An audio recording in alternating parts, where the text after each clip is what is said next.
ल हेर्नुहोस् त साथीहरू, पहिले पहिले अब बिहे पूजाहरूमा गाउँभरिका महिला दिदीबहिनीहरू जम्मा भएर होइन मजाले थाबामा रोटी बेलेर आगोमा सेकेर आउन पाछालाई खुवाउने चलन हुन्थ्यो। तर आजभोलि यो नयाँ टेक्नोलोजी प्रविधिसँगै नेपालमा पनि यो तन्दुर रोटी यसरी मजाले बिहा पूजाहरूमा कार्यक्रमहरूमा चाहिँ पकाएर पाहुनाहरूलाई खुवाउने गरिन्छ। पहिला धेरै मान्छे चाहिँ मिलेर पकाउँथे रोटी पनि, आजभोलि जम्मा एकजना अथवा बढीमा दुईजनाले चाहिँ जतिजना भने त्यतिजनालाई मजाले यसरी भट्टाभट रोटी निकालेर चाहिँ सर्भ गर्नुहुन्छ।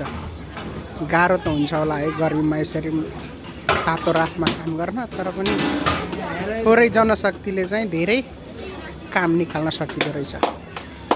हजुरहरूलाई कस्तो लाग्यो कमेन्ट गर्नु होला है त।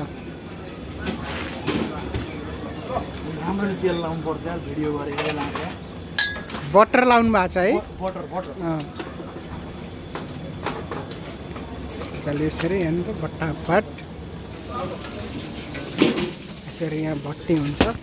पहिला पहिला होटेलमा मात्रै यस्तो रोटीहरू खान पाइन्थ्यो, अचल त भट्टाभट बिहा पूजामा धडाधड खान पाइन्छ।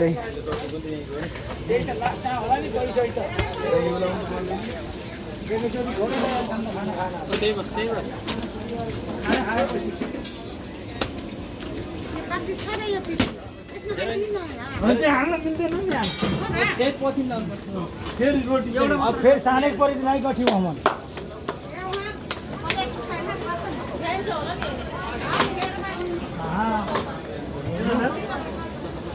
अब खायो सुरु नै भएन।